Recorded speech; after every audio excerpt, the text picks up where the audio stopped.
At sa oras ito, tayo po'y dadako sa pagpapasalamat sa Diyos na buhay sa Diyos ang linggo mo na ginawa, mabuting mantunan o masama. Like, share, subscribe. Sa Diyos dahil behind ng lahat ng yan ay meron po talagang ginawa ng Diyos.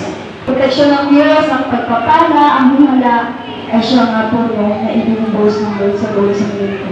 At makapagbukas po kayo sa akin, sa aklat po, Isaiah chapter 12, verse 4, nang sabi ng salita ng Diyos, sasabihin ninyo sa araw na iyon, magpasalamat po kayo. Siya ang inyong kawagan, ipaalam ninyo sa mga bansa ang kanyang mga gawa. Ipahayag ninyo ang kadakilaan ng kanyang pangalan. Salamat po sa pagbabasa ng salita ng Diyos. Sino po ang una na magpapahayag ng kadakilaan at kabutihan ng ating Diyos? Taas po ang kamay. Ayun, sa buhay po ni Nanay Mila, palakpakan po natin ang Diyos sa buhay.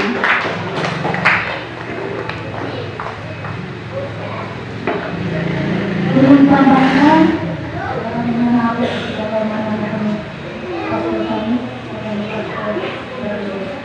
kaya napapasalamat po ako sa kanya, na ganyan akong bigawin ng Lord, ito ay pagkakan kami. May na, Mike. Kaya tuhaw ng mga kasalaya ng Diyos. Kasi Sunday Christian na ako di katanan. Kaya nakakaiba, Sunday Christian, kaya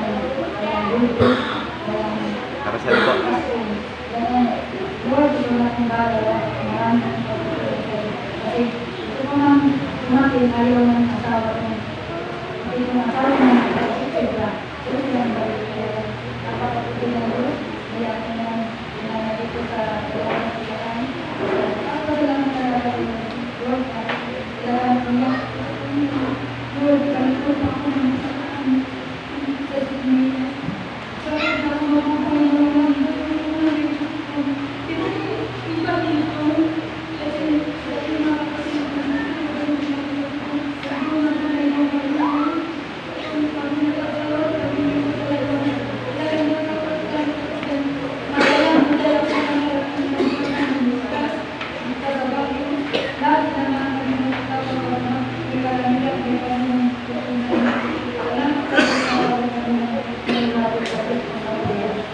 Amen.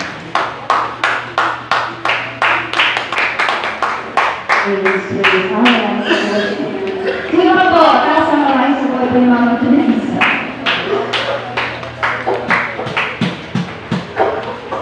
Pasala ko sa lahat at pag-ibig sa Diyos ng lahat. Ito yung pasalamat sa Panginoon sa inyo ay sa inyong pamilya, sa inyong kaya, sa inyong pagpapala. Pasalamat sa Diyos sa inyong na ulit ko sa kaya ang tao ko na ibalik ko tao na natin ang kaya ay yung po sa kailangan na doon sa sitwasyon na ay parang pero na po sa sitwasyon na isasal ko daw kasi kung ano yung sinabi ay nalulus ko ang plato kapag nalulus ko ng plato yung magkakabilang po yung ito at ako sa magandang ng kaitas naman yung sinabi naamis ko ako kasi yun ang narinig. Sabi ko ako na natapos sila ng salita. Ha? Ano sinabi ko ako? Ano pala yung pala yun? Hindi yun kasi sabi ko, kung hindi ko yung narinig. Kung ako narinig kasi ang kami ako sinabi. Kung ang naunawa ko, ang aming bumuhay ng bumuhay. Kaya ako yung sinabi. Sabi ko, hindi ko kasi ano yung sinabi na ang gusto ko nakakaiwa na naman ko sa kanila kasi talagang parang sabi ko nga pahinta ko eh parang yung pag nangyari na ka na hindi ko ba pero salamat kasi kami yung sinabi kahit na nagkakabala na nagsasalita sa kakagabuhay hindi ko naiinig kahit pagpapalaki na kailan ko naiinig sabi ko na yung salamat kasi pag-inig yung pagkakilala ko sa Diyos ay kung yung mga kapatid ko yung sa alam niya na hindi mo kaya ko lalaban sa Diyos ko lang ang kakuha.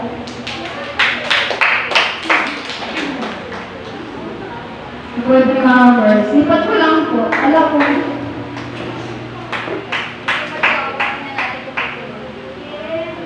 Pagpapalang umaga sa bawat isa.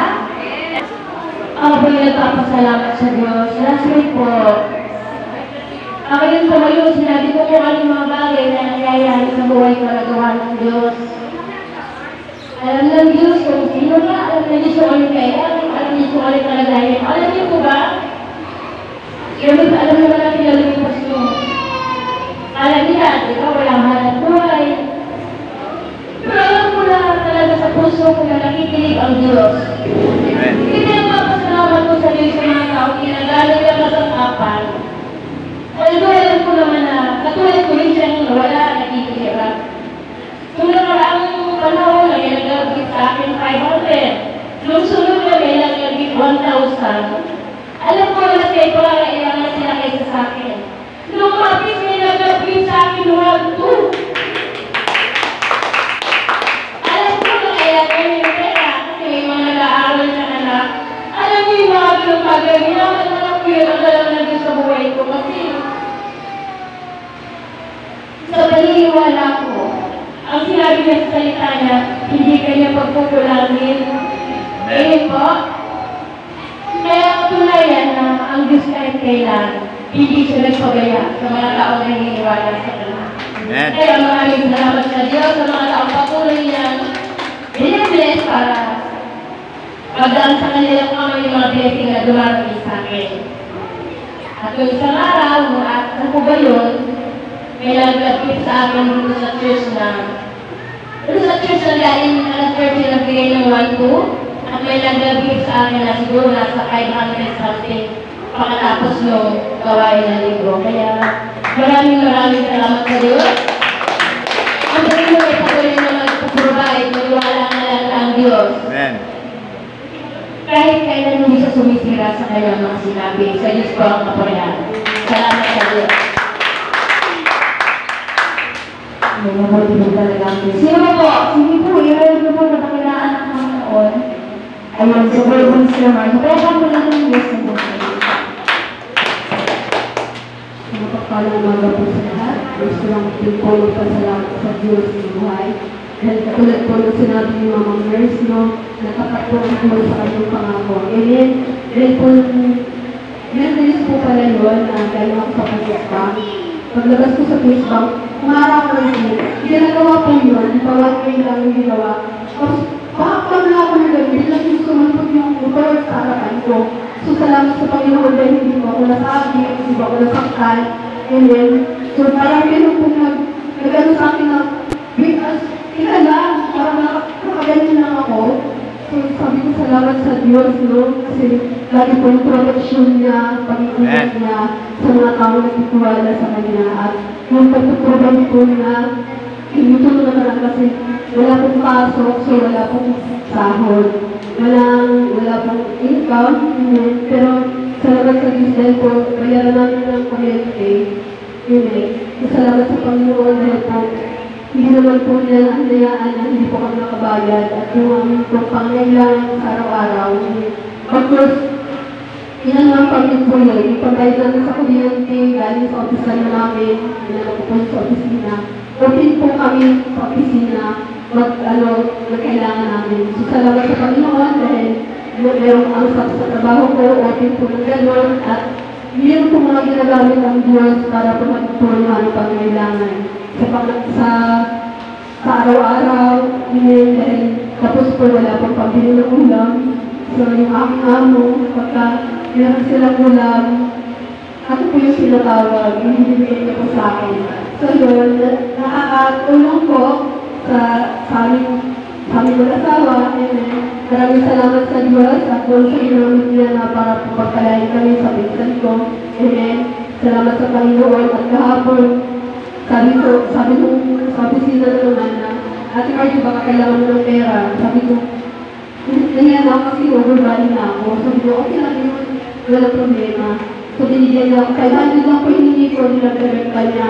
Salamat sa Diyos, no? Kasi nangalan ng tao. So, this is Pangapon. Kaya po, magpapasalamat sa Diyos ng buhay. Taasang ko na. Parang sumangita, nakikita ko. Ayun, sabay ang amita. Pero parang natin ang Diyos sa buhay.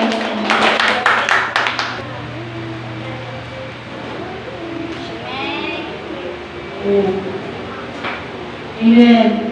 Salamat sa Panginoon dahil sa kanyang panibagong buhay na binigay niya sa akin. Amen. Happy birthday. Wala kang matubal. Wala. Salamat sa Lord. Darating ko lang sa Thank you, Lord, dahil sa panibagong umaga na pinagulog niya sa akin. Salamat sa Diyos dahil hindi niya kami pinapabayaan. Amen. Bagamat malaking mga bagyo, suliranin sa buhay. Nandito po na nagiging, lulalabas sa buhay. Salamat sa Diyos dahil nagiging siya upang magpalakas sa amin sa aking pamilya. Sa aming mga kapatid, sa aming mga mahal sa buhay. Puri ng Diyos dahil nagiging siya lagi upang patuloy bumabay sa amin. Amen. So, pagpasalamat ko lang po yung nangyari po sa amin last na mga kaganapan. Puri ng Diyos dahil yung tipo po pinalangin namin na kumatos, puri ng Diyos, natulad siya po ngayon sa kamay ng Diyos. Nais ko pang ipapasalamat sa amin, sa Diyos, dahil bagamat yung mga kapag-alak namin, hindi po namin nakita matagal ng panahon. Since birth, hindi ko pa nakita yung mga kapag-alak ng tatay ko. Puri ng Diyos, siguro hindi muli at una yung pagkikita namin. Nagkita ko kami. Nakakasasaya po sa puso na yung parang kung saan ka nanggaling, yung dugo mo, yung pinanggalingan mo, napatuloy mo siya rin yung nakilala. Puri ng Diyos dahil nandun po yung joy. Bagaman nandun po yung tito namin nakahimlay. Pero nandun po yung pagpasalamat ko sa Diyos dahil nagkita-kita po kami. Sana nagkita-kita po kami, hindi lang po sa ganung paraan kami nakahimlay. So, sa Diyos po po dahil yung pag-ingat, pagmamahal, at walang sawang pagbibigyan niya lang buhay sa amin, sa mahal ko, pamilya ko, puri po ang Diyos, ngayon po patuloy pasalamat. Ito po, magpapasalamat sa Diyos sa buhay. Asa po nga, meron po po rin sa minutes. Opo, ayun sa boyfriend na Diyos. Ito ang kambra niya Diyos sa buhay. That's good. Mahal Diyos sa buhay natin dahil ang halaga ay nakakahinga tayo. Dahil ang Diyos ay mabuti, nagpipagpili ng ating buhay. So lagi natin pasalamatan ang mga ating iniisip binabala. Ang Diyos ay isang magaling Diyos na may-ari ng ating muna. Pero pagpasalamat sa dalawang din gumagaan na puro baha, puro kahirapan, puro pagburuta, puro pagtitiis. Ayun natapos na yun. So ang ginagawa ko, nalalaban na lang. Kaya may nagpano ko yung biyaya, may trabaho, umulan, umaraw. Sa bahay, nalalaban na lang kami. Yung mga anak ko nandun sa lumos, nangupahan sila, kasi ang tindahan doon, nagkinitin sila ng ansal. Salamat, wala na akong iniisip na usapin na ako dahil meron na sila service. Salamat sa Panginoon, ang mga ating buhay na pinaghirapan. Hindi puro lagi kahirapan, bagkus lagi naging pasalamatan ng Diyos na habang tayo ay nabubuhay, habang tayo may lakas, habang tayo may pag-asa, sa Diyos lang natin iasa ang ating buhay. Salamat sa Panginoon. Ito po, ayon sa boyfriend na Diyos. Pero pa wala ng Diyos sa buhay. Up. Ganda na.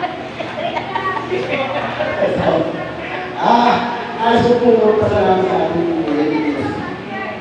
Patuloy niyang pag-gabay. Amen. Patuloy niyang inahawakan ang buhay. Hindi ako na pagka yung problema ako na yung umawag lang po tayo sa kanya. Dati yung biyaya nakakap ako na kailangan po basta hindi mo meron ng awal. Hindi mo yung hindi na hindi mo marunong magdasal. Hindi mo marunong magpuli sa kanya. Kaya kailangan po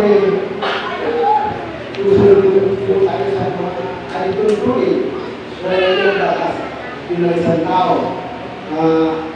Tuloy nga po na hindi pa dito kaya Amen. ngayon patuloy ang biyaya, patuloy ang palataya na inipisan nyo. Kasi kakasalan, patuloy nyo ang pinaharap na yan. Salamat po sa dito gawa sa Panginoon. Susunod po kami ng parang Espiritu. Buhay namin, patuloy namin ito, patuloy na sa ating patuloy. Salamat po. Okay, so Brother Daddy is sa bawat pagkakarami ng